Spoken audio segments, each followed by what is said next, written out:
அல்லேலூயா, அல்லேலூயா. கர்த்தருடைய பரிசுத்த நாமம் மகிமைப்படுவதாக. சங்கீதம் 105வது சங்கீதம் எல்லாரும் எடுங்க. 105வது சங்கீதம். அதனுடைய 7 வசனங்களை ஆளுக்கு ஒரு வசனமா வாசிக்கலாமா? 7 வசனம். சங்கீதம் 105 முதல் 7 வசனங்களை ஆளுக்கு ஒரு வசனம் வாசிக்கலாம்.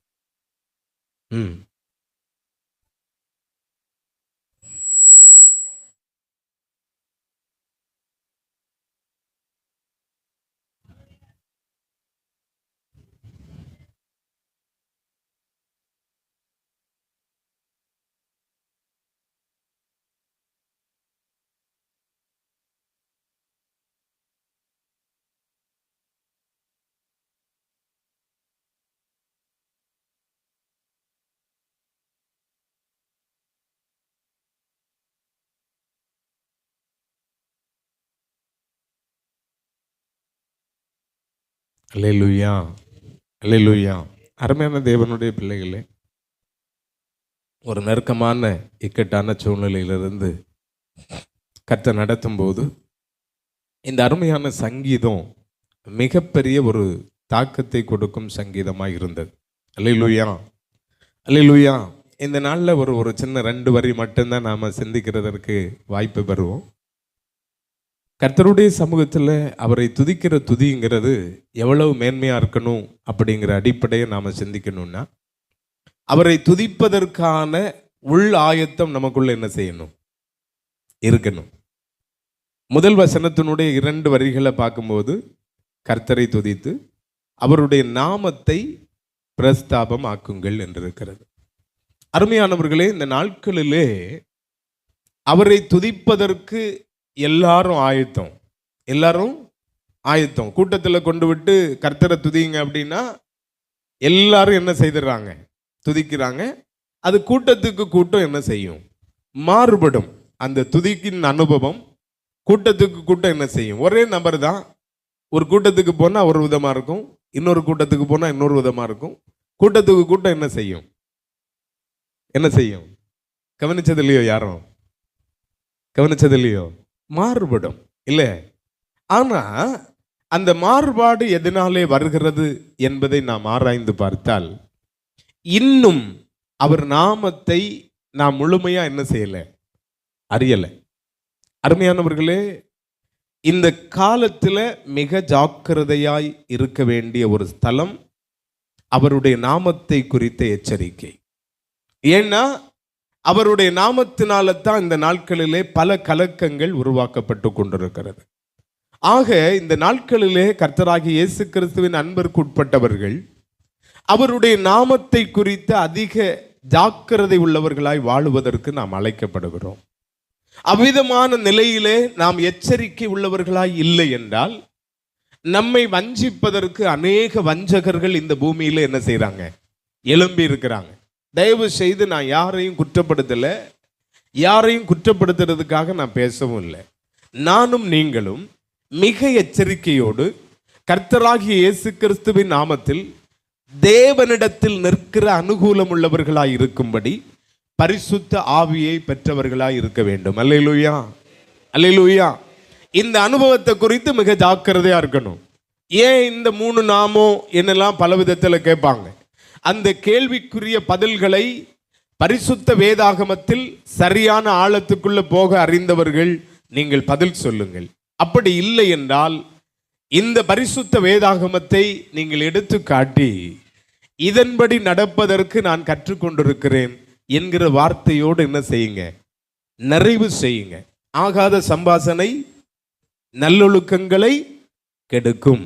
இந்த காரியத்தில் மிக ஜாக்கிரதையா இருக்கணும். ஆக அவருடைய நாமத்தை குறித்து பலவிதமான தர்க்கங்களும் பலவிதமான வழக்கு நிலைகளும் பலவிதமாய் அவருடைய நாமத்து நிமித்தமாய் ஜனங்களை சிதைக்கின்ற சூழ்நிலைகளும் பெருகி இருக்கிற இந்த கால நிலையில் துதி முதலாவது முக்கியம்னா, அதற்கு அடுத்த நிலையில் இருக்கக்கூடிய முக்கியத்துவம் ஆழம் எங்கிருந்து இந்த துதி உருவாக்கப்பட வேண்டும் என்றால் அவருடைய நாமத்தை சரியா அறிந்திருக்கிறவர்களிடத்திலிருந்து தான் அதை வர வளைக்க முடியும். அந்த நாமத்தின் அடிப்படையின் சாரத்தில் இந்த நல்ல நாளிலே பரிசுத்த வேதாகமத்திலிருந்து சில, எல்லா நாமத்தை குறித்தும் பேசுறதுக்குரிய அளவில் என்ன இருக்காது, டைம் இருக்காது சில. ஆனால் தேவனுடைய மிக முக்கியத்துவமான சில நாமங்களை குறித்தும் நாம் பாதிக்கப்படக்கூடிய அடிப்படையில் இந்த நாட்களிலே உலகத்தில் செயல்படக்கூடிய சில காரியங்களை குறித்தும் நாம் சிந்தித்து தேவனை மகிமைப்படுத்த போகிறோம். அல்லேலூயா, அல்லேலூயா. ஆக அவருடைய நாமம் என்ன? அவருடைய நாமம் என்ன? பரிசுத்த வேதாகமத்திலே மோசே யாத்திராகமம் 3வது அதிகாரத்திலே தேவனிடத்தில் கேட்கிறார், என்னை அவர்களிடத்தில் எகிப்தியரிடத்திற்கு நீர் அனுப்புகிறீர், அவர்கள் உன்னை அனுப்பினவருடைய நாமம் என்ன என்று கேட்டால் அதற்கு நான் என்ன சொல்லுவது என்று 13வது வசனத்தில் கேட்கிறார். 14வது வசனத்தில் கர்த்தராகிய தேவன் சொல்லுகிறார், இருக்கிறவராகவே இருக்கிறேன், இருக்கிறேன் என்றவர் உன்னை அனுப்பினார் என்று சொல்லு. அல்லேலூயா, அல்லேலூயா. இருக்கிறவராகவே இருக்கிறேன் என்னும் நாமம் உள்ளவர் உங்களிடத்திற்கு என்னை அனுப்பினார், இருக்கிறேன் என்பவர் அனுப்பினார் என்று இருக்கிறது. அல்லேலூயா. அருமையானவர்களே, இருக்கிறேன் என்கிற நாமம், இந்த நாமத்தினுடைய சரியான அடிப்படைங்கிறது இருக்கிறேன், அழிவில்லாமல் இருக்கிறவராகவே இருக்கிறேன்.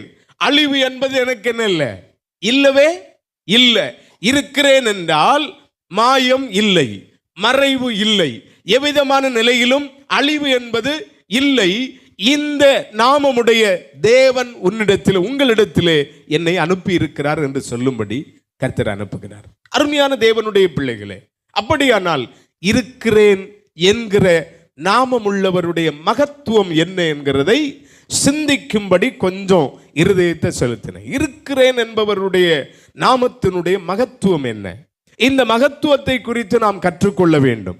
கற்றுக்கொள்ளும் போது இந்த நாமத்தின் மேல பற்றுடையவர்களா நாம மாறுறதுக்கு நம்மால முடியும். அல்லேலூயா, அல்லேலூயா. அப்படியே வெளிப்படுத்தின விசேஷத்துக்கு வாருங்க பார்க்கலாம். வெளிப்படுத்தின விசேஷத்துக்கு வாருங்க. வெளிப்படுத்தின விசேஷத்துக்கு வருவீங்கன்னா அதனுடைய 1ஆம் அதிகாரம் அதனுடைய 8வது வசனத்தை நான் வாசிக்கிறேன். வெளிப்படுத்தின விசேஷம் 1:8. இருக்கிறவரும் இருந்தவரும் வருகிறவரும் ஆகிய சர்வ வல்லமையுள்ள கர்த்தர், நான் அல்பாவும் ஒமேகாவும் ஆதியும் அந்தமும் ஆயிருக்கிறேன் என்று திருவுளம் பற்றினார். அல்லேலூயா. இருக்கிறவர் யாரு? நான் அல்பாவும் ஒமேகாவும் ஆதியும் அந்தமும். எல்லாவற்றினுடைய அடிப்படையும் யாருதான்? இருக்கிறேன் என்கிறவர் தான். அப்படியானால் நம்முடைய அடிப்படையின் சாரத்தில் வாழ்வின் அனைத்து நிலைகளுக்கும் உரியவர் இருக்கிறேன் என்பவர் என்பதை நாம உள்ளத்துக்குள்ள பதிக்கணும். இப்போ நம்முடைய வாழ்க்கையில ஒரு நெருக்கம் வருது, நம்முடைய உள்ளத்தின் ஆழம் என்ன சொல்லணும்? இருக்கிறேன் என்பவர் என்னோடு இருக்கிறார். அடுத்த நிலையில நாம சிந்திக்கலாம்.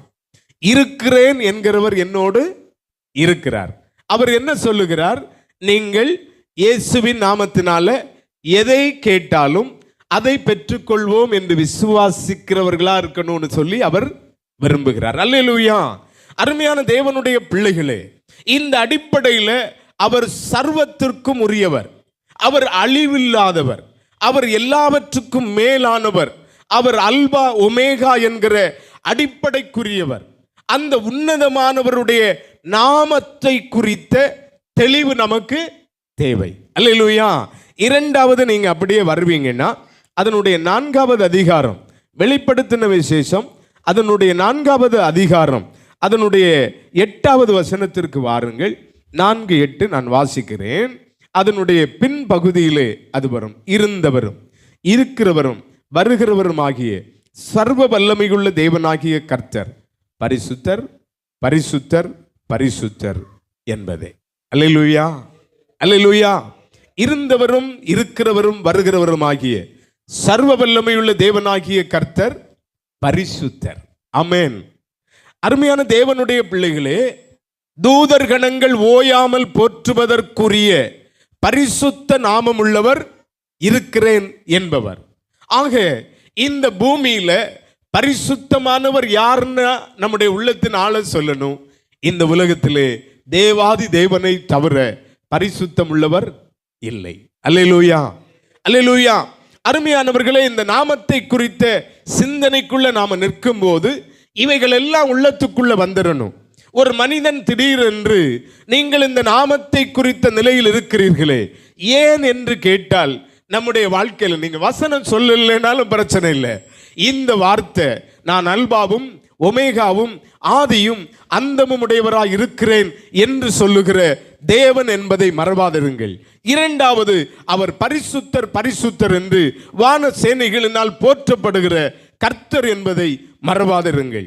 மூன்றாவது, நீங்க அப்படியே வருவீங்கன்னா அதனுடைய 16வது அதிகாரம், அதனுடைய 16வது அதிகாரம், அதனுடைய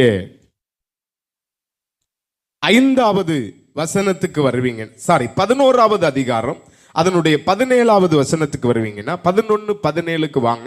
11:17 அங்கே சர்வ வல்லமையுள்ள கர்த்தராகிய தேவனே உம்மை ஸ்தோத்திரிக்கிறோம் என்று இருக்கிறது.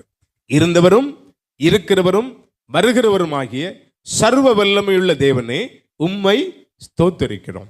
இப்போ அவர் ஸ்தோத்திரத்திற்கு பாத்திரராய் இருக்கிறார். இருக்கிறேன் என்கிற நாமமுடையவர், அவர் ஸ்தோத்திரத்திற்குரியவராய் இருக்கிறார். அல்லேலூயா. அருமையானவர்களே, நம்மை பல விதங்களில் ஆட்படுத்த வரும்போது இவைகள் எல்லாம் அவசியத்திற்குரியவைகள். அடுத்த நிலையில் 16வது அதிகாரம் அதனுடைய 5வது வசனத்திற்கு வாருங்கள். வெளிப்படுத்தின விசேஷம் அதனுடைய 16வது அதிகாரம் அதனுடைய 5வது வசனத்திற்கு வாருங்கள். 16:5வது வசனத்தை வாசிக்கிறேன். தண்ணீர்களின் தூதன், இருக்கிறவரும் இருந்தவரும் பரிசுத்தருமாகிய தேவரீர் இப்படி நியாயம் தீர்க்க நீதி உள்ளவராய் இருக்கிறீர். அல்லேலூயா, அல்லேலூயா. இருக்கிறேன் என்கிறவர் அவர் அல்பாவும் ஒமேகாவும் ஆதியும் அந்தமும் ஆனவர். இருக்கிறேன் என்கிறவர் பரிசுத்தர் பரிசுத்தராக போற்றப்படுகிறவர். இருக்கிறேன் என்பவர் ஸ்தோத்திரத்திற்கு உரியவர். இருக்கிறேன் என்பவர் நீதியுள்ள நியாயாதிபதி. அல்லேலூயா, அல்லேலூயா. இந்த நிறைவான அனுபவத்தை நம்முடைய வாழ்க்கையில நாம பதித்து கொள்ள வேண்டும் பிரியமானவர்களே. அவருடைய நாமத்தை குறித்து பலவிதமான நிலைகளிலே அந்த நாமத்தை உச்சரிப்பதற்குரிய பங்களிப்பு கொடுக்கப்பட்டிருக்கிறது. அவருடைய நாமம் உன்னதமானவர் என்று அறியப்பட்டிருக்கிறேன் என்று தேவன் அருமையான மோசேக்கு சொல்லும் போது அவர் சொல்லுகிறார், ஆபிரகாமுக்கும் ஈசாக்குக்கும் யாக்கோபுக்கும் உன்னதமானவராகிய தேவன் என்கிற நிலையிலே அவர்களுக்கு நான் அறியப்பட்டிருக்கிறேன் என்கிறார். அல்லேலூயா. அருமையானவர்களே, அதே போல அநேக நாமம் அடுத்த நிலையில நம்மை சிதைப்பதற்குரிய ஒரு நாமம் இருக்கிறது. சிதைப்பதுன்னா மனிதர்களால் சிதைப்பது. நீங்க சங்கீதம் 68:4க்கு வாருங்க. சங்கீதம் 68:4.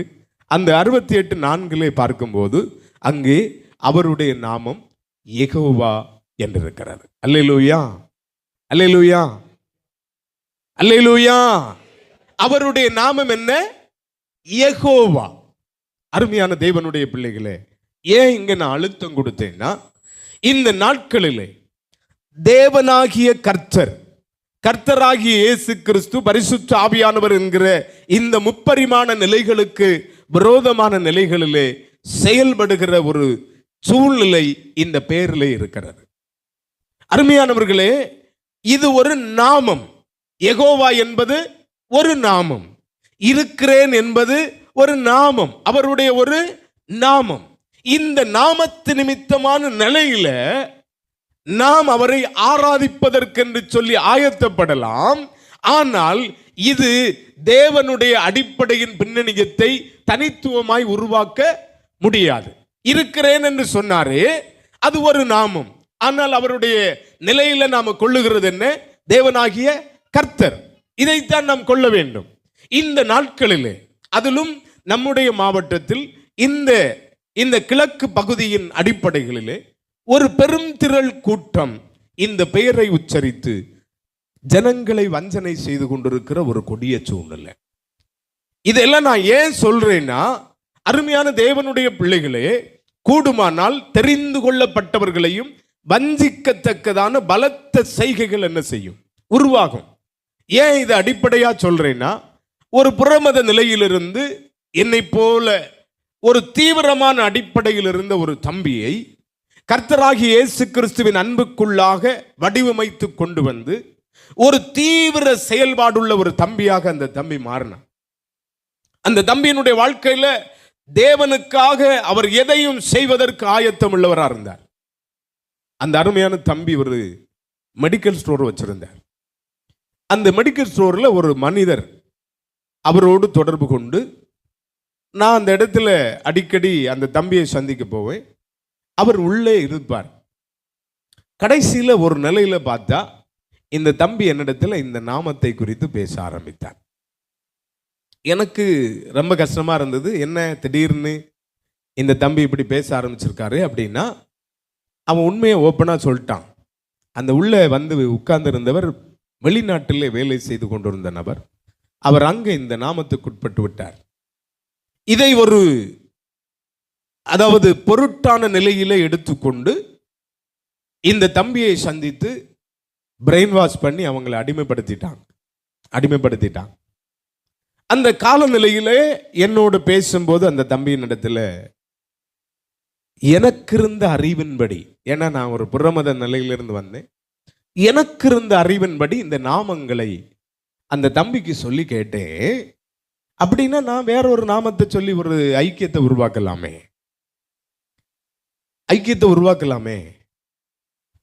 அதாவது பல நிலைகளிலே கர்த்தராகிய தேவன் என்று சொல்லி இருக்கும் போது இந்த சங்கீதம் 68:4 மட்டும் இல்ல, நிறைய இடத்துல சொல்லப்பட்டிருக்கு. ஆனால் உறுதியான நிலையில அவருடைய நாமம் என்கிற இந்த வார்த்தையை பிடித்துக் கொள்ளுகிற உங்களுடைய வாழ்க்கையில் இருக்கிறேன் என்கிற நாமத்தை உச்சரிக்கலாமே. ஏன் அந்த இடங்கள் எல்லாம் கர்த்தராகிய தேவன் என்று சொல்லி இருக்கலாமே? எதற்காக இப்படி? அந்த தம்பி எனக்கு என்ன பதில் சொன்னான்னு தெரியுமா? நம்ம வட்ட பேர்னு சொல்லுவோம்ல, வெளியில சொல்லும் போது பட்ட பேர்னு சொல்லுவாங்க. தேவனுக்கு என்ன வச்சிருக்கான்? அதுவும் பரிசுத்த வேதாகமத்தில் என்ன வச்சிருக்கான்? வட்ட பேர் வச்சிருக்கான். அதுக்கு பிறகு மொபைல் போன்ல பல காரியங்களை அந்த தம்பி அனுப்பிட்டு இருந்தாங்க. அவங்களுக்கு நான் பதில் அனுப்பிட்டு தான் இருந்தேன். அதாவது ஒரு நாள் அதிகாலை தியானம் முடித்த நேரத்தில் எனக்கு மொபைல் எடுத்து பார்க்கும்போது ஒரு வசனத்தை அனுப்பி குட் மார்னிங் போட்டிருந்தாங்க. நான் அந்த 2 யோவான் அந்த வசனத்தினுடைய அடிப்படையை கொடுத்து வெரி குட் மார்னிங் அப்படின்னு அனுப்பினேன். அன்னையோட அந்த தம்பி என்னுடைய தொடர்பை துண்டித்து கொண்டான். ஏன் இதை சொல்லுகிறேன் என்றால், அருமையானவர்களே, அந்த தம்பி ஒரு தீவிரமா தேவனோடு நெருக்கமாயிருந்த தம்பிதான். ஆனா பரிசுத்த வேதத்தின் ஆழத்திற்குள் அன்றவன் இல்லை. அப்படின்னா எப்படிப்பட்ட நிலையில் இருக்கிறவர்களை அகப்படுத்துகிறார்கள் என்றால், எப்படிப்பட்ட நிலையில் இருக்கிறவங்க? எனக்கு தெரிஞ்சு நிறைய பேர் அகப்படுத்தி இருக்கிறாங்க. யார் தெரியுமா? சபையை குறித்த ஒரு வெறுப்புணர்வோடு இருக்கக்கூடியவர்களை சந்திக்கிறார்கள். சரியான அளவிலே வேதத்தினுடைய மகத்துவங்களை ஆராயாமல் சும்மா சபைக்கு போய் ஆராதனைக்கு போயிட்டு வர்றவங்களை அவங்க ஐடென்டிஃபை பண்றாங்க, அவங்கள சந்திக்கிறாங்க. இதற்கு மேலா பொய் புரளியோடு மனிதர்களை சந்திக்கிறார்கள். எச்சரிக்கையாருங்க. நாங்க பைபிள் சொசைட்டி ஆஃப் இந்தியாவிலிருந்து பைபிள் கற்றுக் கொடுக்க போறோம் பிள்ளைங்களுக்குன்னு சொல்லி வீடுகளுக்குள் புகுந்து பிள்ளைகளை இதற்குள் அடிமைப்படுத்துகிற நிலைமையும் நம்முடைய அருகாமையான குலசேகரம் பகுதியிலே நடந்தது. அருமையானவர்களே, கர்த்தரை நாம துதிக்கணும். எப்படி துதிக்கிறது? அவருடைய நாமம் அறிந்து துதிக்கணும். அவருடைய நாமத்தை குறித்த சூழல் என்னங்கிறத அறிந்து துதிக்கணும். அவருடைய நாமத்திற்கு இருக்கிற மகத்துவம் என்ன என்பதை மறவாம நம்முடைய உள்ளத்தின் ஆழத்துக்குள்ள வச்சிருக்கணும். ஒரு மனிதன் வந்து திடீர்னு சொல்லி இந்த நிலைமையில துதிக்கி கர்த்தராகிய இயேசு கிறிஸ்து பாத்திரர் அல்ல அப்படின்னு சொல்ல வரும்போது அவர்களுக்கு பதில் சொல்லக்கூடிய அளவிற்கு தேவனுடைய ஆவியானுடைய நிறைவு எனக்கும் உங்களுக்குள்ளும் இருக்கணும். பிரியமானவர்களே, இருக்கணும். இந்த சங்கீதக்காரர் அவருடைய நாமத்தை எவ்வளவு மகத்துவமா வச்சிருந்தாருன்னா அதை ஒவ்வொரு நிலையிலும் ஜனங்களுக்குள்ள சொல்லிட்டே வந்தார். அல்லேலூயா, அல்லேலூயா. இந்த தேவன் தான். தேவனாகிய கர்த்தரும் தாவீதினிடத்தில் சொல்லும்போது என்ன சொல்லுவார்? நீ உன் ஜனங்களுக்கு சொல்லு, உன் ஜனங்களுக்கு சொல்லு. மோசேக்கு தேவன் சொல்லும்போது என்ன சொல்லுவார்? நீ போய் உன் ஜனங்கள் அவர்களை கெடுத்து விடாதபடிக்கு நான் சொல்றது அவங்களுக்கு சொல்லு. அருமையான தேவனுடைய பிள்ளைகளே, தேவனுடைய நாமத்தின் மகத்துவத்தை குறித்த சரியான அறிவு நமக்குள்ள இருக்க வேண்டும். அந்த நாமத்தின் அறிவு நமக்குள்ள இருக்கும்னா அந்த நாமத்தை குறித்து பிரஸ்தாபப்படுத்த ஆரம்பிப்போம். அந்த பிரஸ்தாபத்தில் சரியான அடிப்படை இருக்கும். இந்த நாட்களிலே நான் தயவு செய்து தவறா யாரும் நினைக்காதீங்க. இயேசு நாமம் என்று தனியாய் வருகிறவர்கள் இருக்கிறார்கள். இயேசு நாமம், அதாவது நீங்கள் பிதா குமாரன் பரிசுத்தாவி நாமத்தினால ஒரு மனுஷன் உங்களை சந்திக்கலைன்னா அவங்களை வீட்டுக்குள்ள ஏத்த வேண்டாம்னு சொல்றாரு பரிசுத்த வேத வசனம். தயவு செய்து இதுல ஜாக்கிரதையா இருக்கணும். நாம் கர்த்தருக்குள் விழிப்புக்குரியவர்களாக இருந்தோம்னா நம்மை அவர்கள் சந்திக்கவும் வரமாட்டார்கள். அவங்க விசாரிப்பாங்க, பக்கத்துல எல்லாம் நல்லா விசாரிச்சுட்டு தான் என்ன செய்வாங்க, வருவாங்க. ஆனபடியினாலே இந்த நாமம் மகத்துவம் உள்ள நாமம் என்பதை குறித்த ஒரு உன்னதமான நிறைவை நாம் கொண்டிருக்க வேண்டும். ஓசியா 12:5 பார்க்கிற நேரத்தில் கர்த்தராகி அவர் சேனைகளின் தேவன் யெகோவா என்பது அவருடைய நாம சங்கீர்த்தனம் என்று இருக்கிறது. அல்லேலூயா, அல்லேலூயா. அவர் சேனைகளின் தேவன். அவர் எந்த சூழ்நிலையிலும் சங்கீதக்காரனுடைய வாழ்க்கையில இப்படிப்பட்ட அடிப்படைகளை அவன் கொள்ளுகிறதற்கு காரணம் என்ன தெரியுமா? சத்துருக்கள் என்று எழும்பும் போது அவர்களுடைய நிலைகளுக்கு கர்த்தர் அவரை விட்டதே இல்லை. எந்த நிலையிலேயும் அவர் வேறொரு நாமத்தை குறித்து சிந்தித்ததும் இல்லை. பிரியமானவர்களே, இல்லை. அப்படிப்பட்ட நிலைமைக்கு விழல. நான் உங்களுக்கு சொல்லியிருக்கிறேன், அருமையான சாலோமனுடைய வாழ்க்கையில் தேவனுடைய சமூகத்தின் நிலையில கர்த்தர் சொன்ன வார்த்தைக்கு கீழ்ப்படியாமற் போனதுனால அவர் வேறே நாமங்களை தேடும் அனுபவம் அவருடைய வயோதிப காலங்களில் வந்தது என்று வேதத்தினுடைய அடிப்படையில் இருக்கிறது.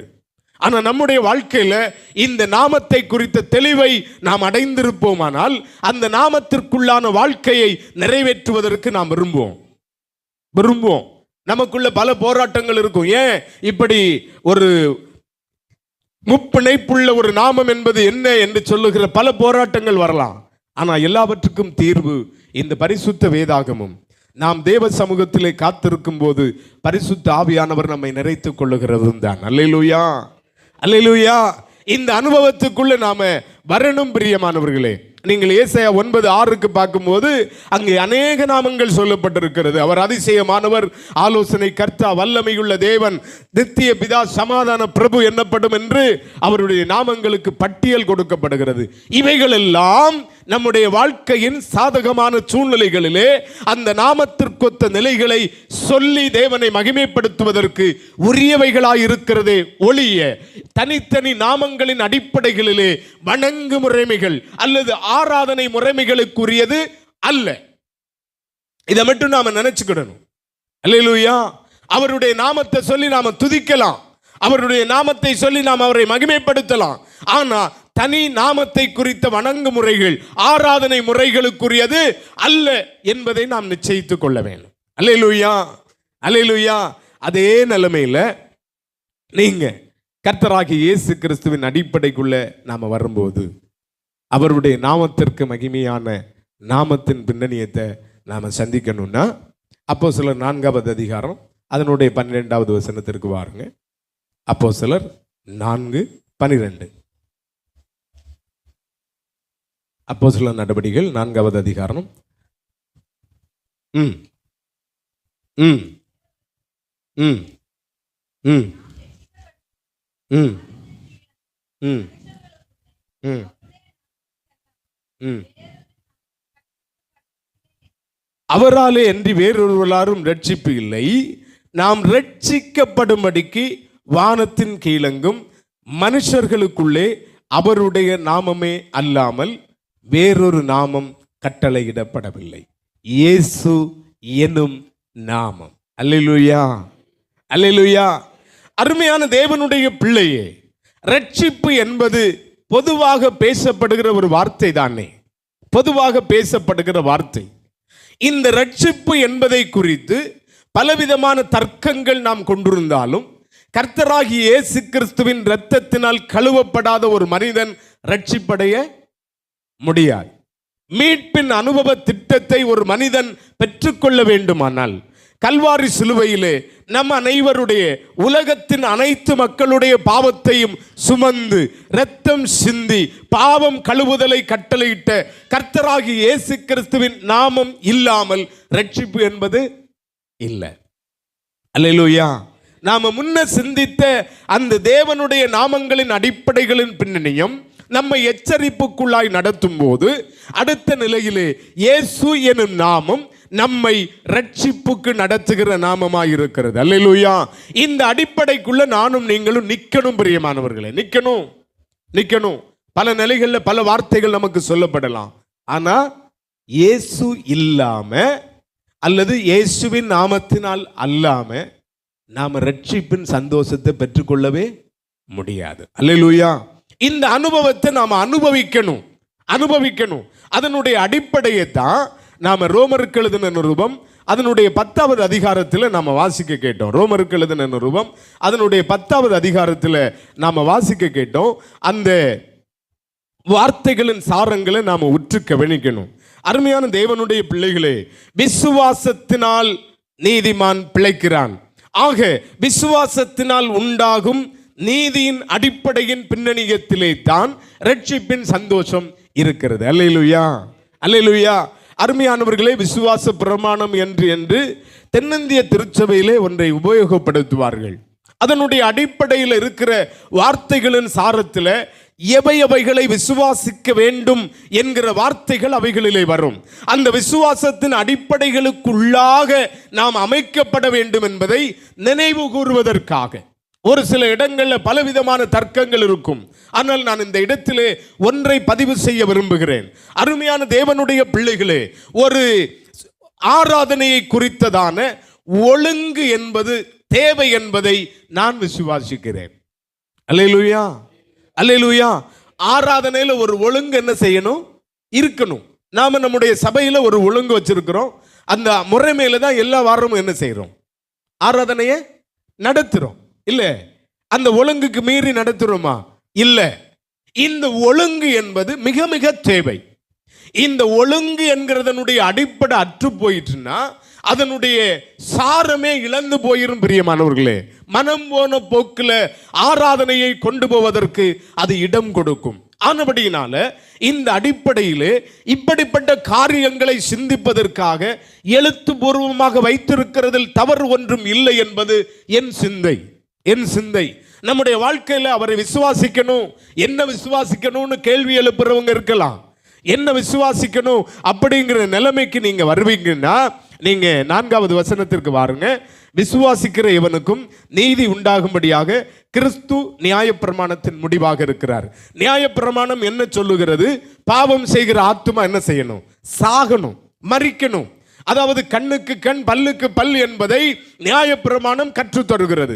ஆனால் கர்த்தராகிய இயேசு கிறிஸ்து இந்த தண்டனைகளுக்கு முடிவை உண்டு பண்ணி அவர் நம்மை பாவத்திற்கு நீங்களாகிற வழிமுறைகளுக்குள்ளாக நம்மை நடத்தி இருக்கிறார். மோசே நியாயப்பிரமாணத்தில் ஆகும் நீதியை குறித்து இவைகளை செய்கிற மனுஷன் இவைகளால் பிழைப்பான் என்று எழுதியிருக்கிறான். விசுவாசத்தினால் ஆகும் நீதியானது கிறிஸ்துவை இறங்கி வர பண்ணும்படி பரலோகத்துக்கு ஏறுகிறவன் யார்? அல்லது கிறிஸ்துவை மரித்தோரிலிருந்து ஏறி வர பண்ணும்படி பாதாளத்துக்கு இறங்குகிறவன் யார் என்று உன் உள்ளத்திலே சொல்லாதிருப்பாயாக என்று சொல்லுகிறது அன்றி இந்த வார்த்தை உனக்கு சமீபமாய் உன் வாயிலும் உன் இருதயத்திலும் இருக்கிறது என்றும் சொல்லுகிறது. இந்த வார்த்தை நாங்கள் பிரசங்கிக்கிற விசுவாசத்தின் வார்த்தையே. என்னவென்றால் கர்த்தராகிய இயேசு கிறிஸ்துவை நீ உன் வாயினாலே அறிக்கையிட்டு தேவன் அவரை மரித்தோரிலிருந்து எழுப்பினார் என்று உன் இருதயத்தில் விசுவாசித்தால் ரட்சிக்கப்படுவாய். அல்லேலூயா, அல்லேலூயா. இந்த இயேசு கிறிஸ்துவை குறித்த திட்டமும் சிந்தையும் பல ஐக்கியங்களுக்குள்ளே உருவாக்கப்படுகிறது இல்லை, நினைக்கப்படுவது இல்லை, அதை ஏற்றுக்கொள்வது இல்லை. என்னிடத்திலே சில மனிதர்கள் வாதம் பண்ணி இருக்கிறார்கள். இயேசு அதற்கு பாத்திரர் அல்ல. இல்லை பிரியமானவர்களே. கர்த்தராகிய இயேசு கிறிஸ்துவை அன்றி வேறு ஒருவரால் ரட்சிப்பை மனுஷன் அடையவே முடியாது. இந்த பூமியில் எத்தனை விதமான நிலைகளில் உள்ளவர்களும் இருக்கலாம், கடவுளாக தொழப்படலாம். ஆனால் பாவ மன்னிப்பின் நிச்சயம் ஒரு மனிதன் அடையணும்னா கர்த்தராகிய இயேசு கிறிஸ்துவின் ஒருவரால் மட்டுமே முடியும். ஏன்னா அவர் ஒருவர் மட்டுமே சகல மனுக்குலத்தின் பாவத்திற்காக மரணத்தை உத்தரித்தவர். அவர் தன் சரீரத்தை ஒப்புக் கொடுத்து கடைசி சொட்டு இரத்தத்தையும் சிந்தினவர். அவரே 5 காயங்களை ஏற்று கல்வாரி சிலுவையிலே தன் ஜீவனை கொடுத்தவர். மரணத்துக்கு பாத்திரமான பாவத்தை தன் மரணத்தினால் மன்னிப்பை கொடுப்பதற்கான ஈவை வெளிப்பட பண்ணினவர். அது மாத்திரமல்ல, ஆறறிவுள்ள மனிதனுடைய பாவத்திற்கு பலவிதமான நிலைகளிலே பறவைகளையும் மிருகங்களையும் பலியிடுவதனால் வருவதல்ல நிச்சயமான பாவ மன்னிப்பு. அது தற்கால தீர்ப்பை கொடுப்பதற்கு ஏதுகரமாய் இருந்தது. ஆனால் மனிதனுடைய பாவத்தினின்று விடுவிப்பதற்கு அது ஏதுகரமாய் இல்லை. ஆனால் ஆறறிவு படைத்த மனிதன் செய்த அந்த பாவத்திற்கு மனிதனாகவே இந்த பூமிக்கு வந்த தேவன் தன்னை சிலுவையில் ஒப்புக் கொடுத்தது நிமித்தமாய் அந்த நீதியின் தீர்ப்பு என்பது வெளிப்படுத்தப்பட்டு ரட்சிப்பு உண்டானது. அல்லேலூயா, அல்லேலூயா. அந்த ரட்சிப்பை அடைவதற்கு அவரை நாம் நம்முடைய வாயினால் அறிக்கையிட்டு தேவன் அவரை மரித்தோரிலிருந்து எழுப்பினார் என்று இருதயத்துக்குள்ள விசுவாசிக்கணும். அல்லேலூயா, அல்லேலூயா. இந்த விசுவாசம் நம்ம என்ன செய்யும்? ரட்சிப்புக்குள்ள நடத்தும். இப்ப எங்க நிக்கிறோம்? இயேசு எனும் நாமத்தை உள்ளத்தின் ஆழத்துக்குள்ள விசுவாசிக்கத்தக்கவர்களா நானும் நீங்கள் இருக்கணும். அல்லேலூயா, அல்லேலூயா. அருமையான தேவனுடைய பிள்ளையே, இந்த உலகத்தில் பெயரளவுக்கு வாழுகிற கிறிஸ்தவ வாழ்க்கை என்பதை விட்டுவிட்டு கிறிஸ்துவை என் உள்ளத்திற்குள் விசுவாசித்து ரட்சிப்பை பெற்றிருக்கிறேன் என்கிற சந்தோஷத்தோடு அவர் நாமமே அன்றி வேறொரு நாமத்திற்குரிய உச்சரிப்பு எனக்குள் வருவதில்லை என்று நம்மை நிச்சயப்படுத்துகிற அனுபவத்துக்குள்ள நானும் நீங்களும் வாழுவதற்கு அழைக்கப்படுகிறோம். அல்லேலூயா, அல்லேலூயா. கர்த்தருடைய சமூகத்தில் இந்த நிச்சயமான அறிவு நமக்கு தேவை பிரியமானவர்களே. அது இல்லைன்னா நம்முடைய வாழ்க்கையில முழுமையான ஒரு ஈவை நாம் வெளிப்படுத்துவதற்கு முடியாது. இந்த ரட்சிப்பை பெற்றுக்கொள்ளுகிறவர்கள் அவரை துதிப்பதற்கும் அவரை ஆராதிப்பதற்கும் பாத்திரவான்கள். அல்லேலூயா. 13வது வசனத்துக்கு வாங்க. கர்த்தருடைய நாமத்தை தொழுது கொள்ளுகிற எவனும் ரட்சிக்கப்படுவான். அல்லேலூயா, அல்லேலூயா. உள்ளத்துக்குள்ள நாம் என்ன செய்யணும்? விசுவாசிக்கணும். அந்த நாமத்தை என்ன செய்யணும்? ஆராதிக்கணும். ரட்சிப்பின் அனுபவம் என்பது நிறைவு என்பதாய் மாறும். அல்லேலூயா. உன்னதத்தில் தேவனுக்கே மகிமை உண்டாகட்டும். உன்னதத்தில் தேவனுக்கே மகிமை உண்டாகட்டும். இந்த பூமியிலே சமாதானமும் பிரியமும் உண்டாகட்டும். இந்த பூமியிலே சமாதானமும் பிரியமும் உண்டாகட்டும். சொல்லுங்க எல்லாரும். ஐயா வாழ்க, வாழ்க, உம் நாமம் வாழ்க. ஐயா வாழ்க, வாழ்க, உம் நாமம் வாழ்க. செவிகளை நீ திறந்து விட்டு செய்வோம் உம் சித்தம். செவிகளை நீ திறந்து விட்டு செய்வோம் உம் சித்தம். இந்த புவிதனிலே உம் விருப்பம் பூரணமாகட்டுமே. இந்த புவிதனிலே உம் விருப்பம் பூரணமாகட்டுமே. ஐயா வாழ்க, வாழ்க, நாமம் வாழ்க. ஐயா வாழ்க, வாழ்க, உம் நாமம் வாழ்க. எளிமையான எங்களையே